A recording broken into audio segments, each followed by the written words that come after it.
अस्सलामुअलैकुम नाज़रीन, आप देख रहे हैं प्रोग्राम न्यूज़ व्यूज़ और मैं हूँ रिजा सोहेल। नाज़रीन, पीडीएम की जानिब से इस्तीफ़ों का मामला खटाई में बढ़ता हुआ नज़र आ रहा है। बज़ाहिर पीडीएम जो है वो यही कि मीडिया के सामने यही कहती है कि हम एक पेज पर हैं, हम एक स्टेज पर हैं, इस चीज़ का वो दावा करती है, लेकिन सियासी हलकों में ये बात गर्दिश में है कि पाकिस्तान पीपल्स पार्टी इस्तीफ़ों के मामले पर ज़ेर गौर है और उनकी क़यादत असम्बलियों से इस्तीफ़ा नहीं देगी। पाकिस्तान पीपल्स पार्टी के अंदर इस्तीफ़ों की के ऑप्शन की मुखालफत की जा रही है। पाकिस्तान पीपल्स पार्टी के सीनियर रहनुमा एतजाज़ अहसन ने कहा है कि इस्तीफ़े देना अपोजिशन की जानिब से एक तोहफ़ा होगा। अगर वो ऐसा करते हैं तो ये एक बहुत बड़ी हमाकत होगी।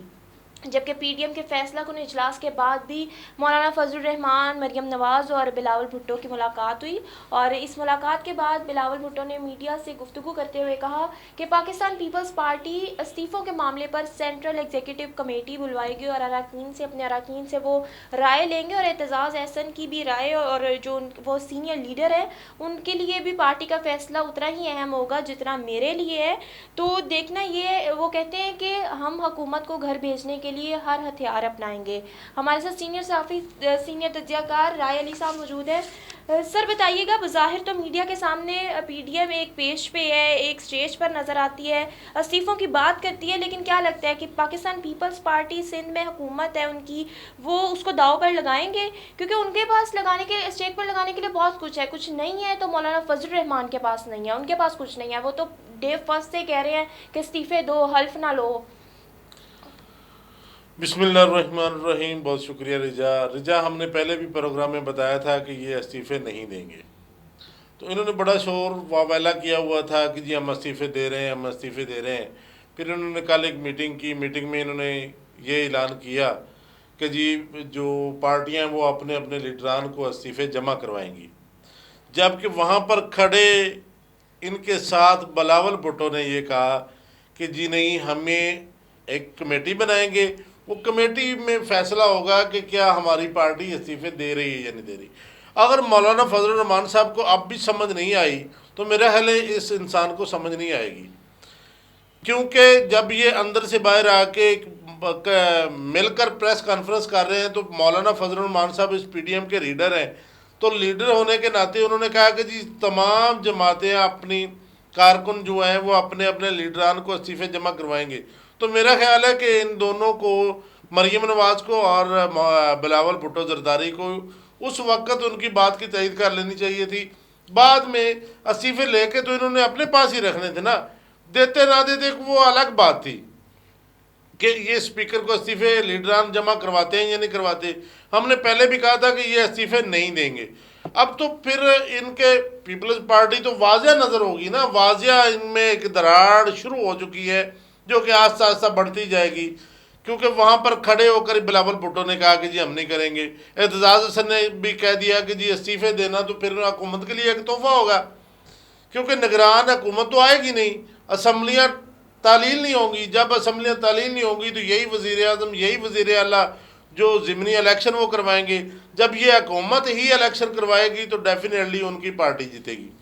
तो अब इनको, अब फिर इनके जो पंजाब के पीपल्स पार्टी के सदर हैं कायरा साहब ने वाजिया कह दिया, उन्होंने तो यहाँ तक कहा कि हम अपनी पार्टी के लीडरान को बनाने की कोशिश करेंगे कि इस्तीफे नहीं देने चाहिए। तो पीपल्स पार्टी तो क्लियर हो गई है, इसमें कोई शक नहीं रहा, कोई सियासत नहीं रही कि पीपल्स पार्टी इस्तीफे देगी। पीपल्स पार्टी कभी भी इस्तीफे नहीं देगी, उनके लीडरान ने भी कह दिया, उनके जो अहदेदारान हैं उन्होंने भी कह दिया, तो पीपल्स पार्टी इस्तीफे नहीं देगी। सर आप क्या समझते हैं, क्या लोग है, क्या ख्याल है इन लोगों का कि दोबारा इलेक्शन होंगे, ये लोग इक़्तिदार में आ जाएंगे, लोग इनको चुनेंगे? क्या काम ख्याली और खुशफहमी और कैसा कॉन्फिडेंस है इनका ये? देखें जी, जब ये इस्तीफे नहीं देंगे तो फिर इलेक्शन कैसे होगा? जो लोग इस्तीफे देंगे, आप कहती है ना कि वो इक़्तिदार में आना या ना आना वो तो एक अलग इशू है, ये इस्तीफे ही नहीं देंगे क्योंकि बंदा ताबेदार है ना।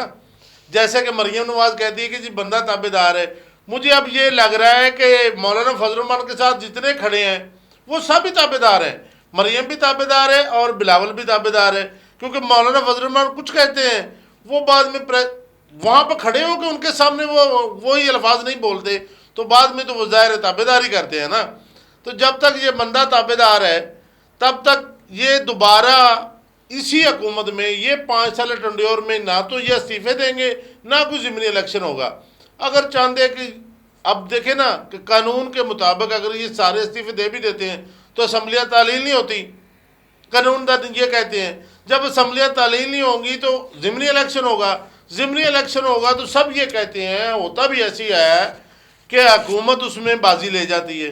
जब हुकूमत बाजी ले जाती है तो जो जो सीटें इनकी हैं उन पे इलेक्शन होना है ना, तो उनमें से अगर वो 50% भी हुकूमत सीटें ले जाती है तो हुकूमत के को इत्तेहादियों की भी ज़रूरत नहीं रहेगी। तो ये जो पीडीएम है ये तो ख़त्म हुई ले। सर ये बताएं कि वज़ीर आज़म साहब जो किसी तकरीर में, किसी जलसे में अपोजिशन पर, चाहे वो फिर नून लीग हो, पीपल्स पार्टी हो या मौलाना फजल रहमान, उन पर तनकीद करने से वो कोई ऐसा मौका नहीं छोड़ते जब वो उन पर तनकीद ना करें।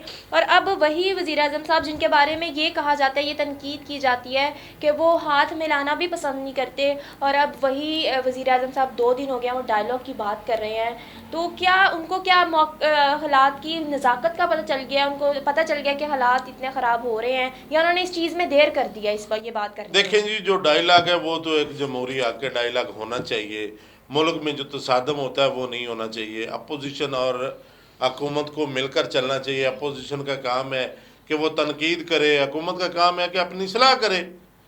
कोई भी जमात जब अपोजिशन में आती है तो वो तनकीद ही करती है, चाहे वो काम अच्छे हो रहे हो या बुरे हो रहे हो। अपोजिशन का काम ही तनकीद करना है, हुकूमती काम से कीड़े निकालना होता है। अपोजिशन का काम तो यही है।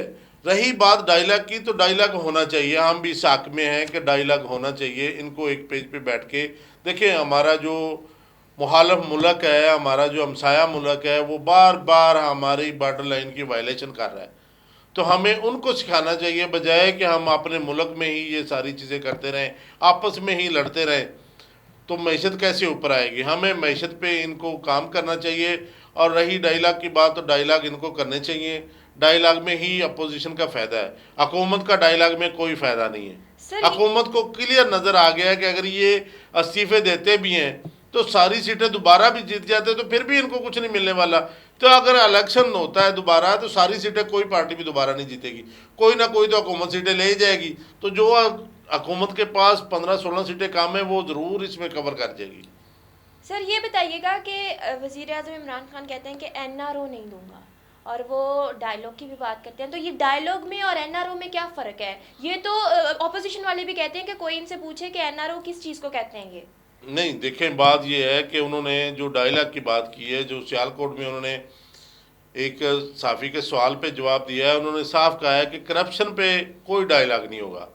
अगर ये कहें कि करप्शन वाले केस ख़त्म किए जाएं तो उस पर कोई डायलॉग नहीं होगा। बाकी बैठ के अगर इनके कोई मुतालबात हैं वो हम डायलॉग करने के लिए तैयार हैं।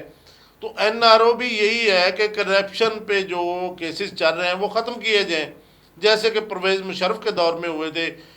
मोहतरमा बेनज़ीर भुट्टो अल्लाह उन्हें जन्नत नसीब करे, उन्होंने एनआरओ लिया था, डील करके वो वापस आई थी। ये शरीफ बरदरान जो थे, इन्होंने एनआरओ लिया था, ये भी आपके सामने 10 साल ज़िला मुल्क वतन रहे हैं। उसके बाद ये वापस आए हैं, डील करके आए हैं, ये सारी दुनिया को पता है। तो यही आप वो चाहते हैं कि ये नवाज शरीफ है जो बाहर बैठा है बेचारा छुप के, क्योंकि बंदा ताबेदार पीछे लगा हुआ है ना, तो जो छुप के बैठा है तो उसे वापस आना चाहिए। तो वो डील के बगैर तो नहीं आ सकता ना। तो यही एनआरओ है, क्योंकि बंदा ताबेदार पीछे लगा हुआ है।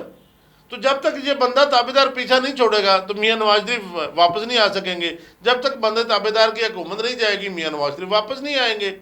जब तक ये बंदा ताबेदार इनका पीछा नहीं छोड़ेगा तो ये इक़्तिदार में नहीं आ सकते।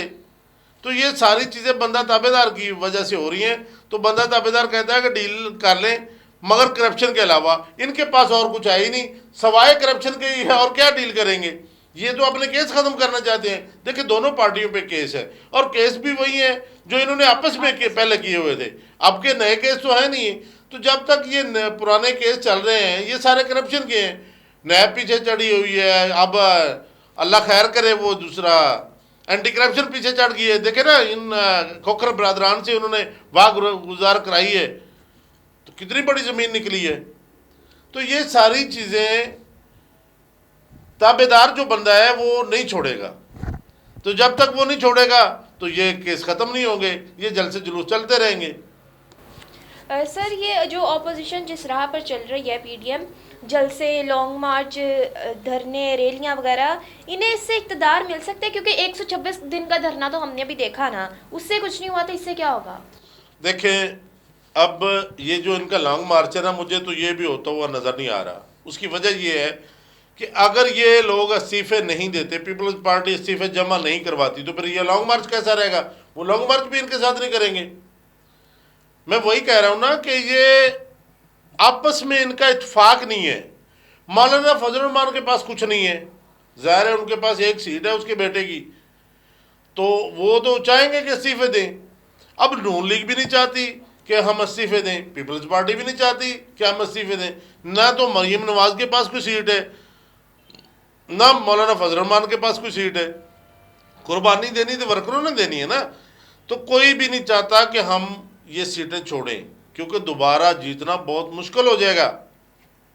तब ही दोबारा जीतना इनके लिए अच्छा रहेगा अगर ये जनरल इलेक्शन होता है, निगरान हुकूमत आती है, फिर ये फेयर इलेक्शन होता है, तो फिर देखते हैं कौन सी पार्टी आगे आती है। अगर हुकूमत ही बैठ के इलेक्शन करवाती है तो फिर ये कैसे जीतेंगे? मुमकिन ही नहीं है कि ये जीते, क्योंकि इनकी वही सीटें, उन ही सीटों पे इलेक्शन होना है जो इन्होंने जीती हुई हैं। उन्हीं सीटों पे जब इलेक्शन होगा तो डेफिनेटली कुछ ना कुछ सीटें जो है वो हुकूमत ले जाएगी। जब वो सीटें हुकूमत ले जाएगी तो जो हवारी उनको बार बार ब्लैकमेल करते हैं, वो ब्लैकमेल होना भी हुकूमत ख़त्म हो जाएगी। इस्तीफे हुकूमत के हक़ में है। अब ये लॉन्ग मार्च या इस्तीफे देंगे 31 जनवरी को दें तो फिर ये सेनेट के इलेक्शन पे फ़र्क पड़ सकता है, मगर ये पीपल्स पार्टी कभी नहीं देगी, क्योंकि उनकी हुकूमत, वो सूबे में हुकूमत कर रही है। यहाँ तक कि देखे ना, उन्होंने उनके बयान को, मौलाना फजल रहमान के बयान को वहाँ पर ही एक्सेप्ट नहीं किया।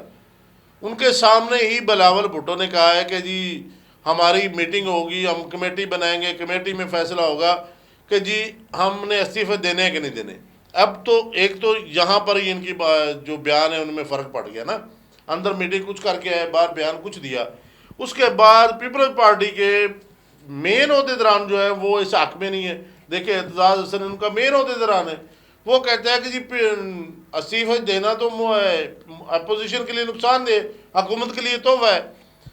कायरा साहब पंजाब के उनके सदर हैं, वो कहते हैं जी हम अपनी पार्टी को मनवाएंगे। इट्स मीन वो साफ कह रहे हैं कि हम इस्तीफे नहीं देंगे, हम कोशिश करेंगे कि अपनी लीडरान को मनाएं, और वो उन्होंने ये भी कहा कि हमारे लीडरान मान जाएंगे।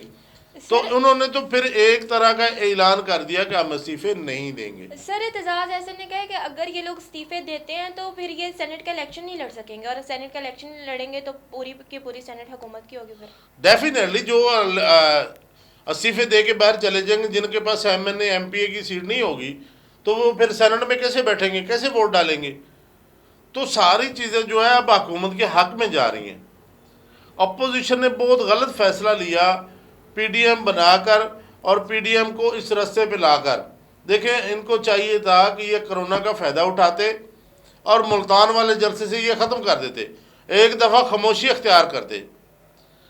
जब ये एक तो देखे ना, आवाम भी इनके तरफ दौड़ती कि यार देखो उन्होंने कितनी बड़ी कुर्बानी दी। हालांकि कुर्बानी तो नहीं है, मगर आवाम के ऊपर ये आवाम वाकई, पहले एक वीडियो वायरल हो रही थी कि आवाम बेवकूफ़ है, इनको पीछे लगाना कोई बड़ी बात नहीं है।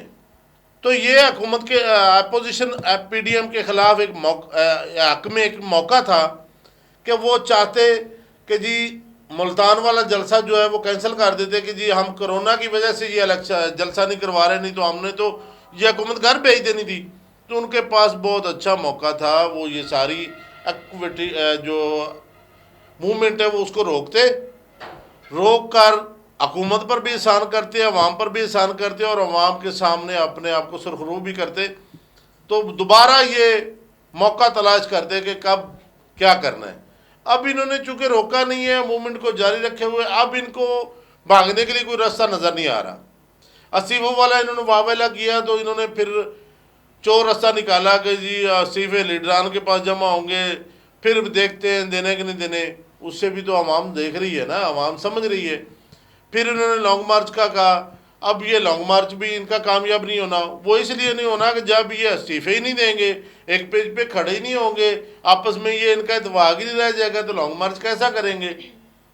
तो मेरा ख्याल है कि जो धरने वाली बात है वो सिर्फ पीटीआई के कारकुन कर सकते हैं, इनके पास ऐसे बंदे ही नहीं है कि जो 2-2 4-4 दिन बाहर सर्दी में बैठ सकें। सर बहुत शुक्रिया, आपने प्रोग्राम में अपना वक्त दिया। नाज़रीन, सीनियर तज्जियाकार राय अली साहब हमारे साथ मौजूद थे। नाज़रीन, आखिर में ये कि ये लोग बज़ाहिर तो कहते हैं कि हम एक पेज में एक स्टेज पर हैं, लेकिन ये अंदर से नहीं है और ना ये कभी हुए हैं। इनको सिर्फ अपने मफाद से मतलब है, ये एक दूसरे का मफाद भी नहीं देख सकते, ये तो अवाम का मफाद नहीं देख सकते। आप खुद देखें कि भला पीपल्स पार्टी पूरी की पूरी सिंध हुकूमत क्यों छोड़ेगी। और फिर ये कि जहाँ तक इन जलसों, धरनों, रैलियों की बात है, तो फिर ये वही लोग हैं जो अपने इक़्तिदार में कहा करते थे कि इन सब से हुकूमतें नहीं जाती, तो अब यही लोग ये सब कुछ कर रहे हैं। अब तक के लिए इतना ही। अगले प्रोग्राम तक के लिए इजाज़त दीजिए। अल्लाह हाफ़िज़।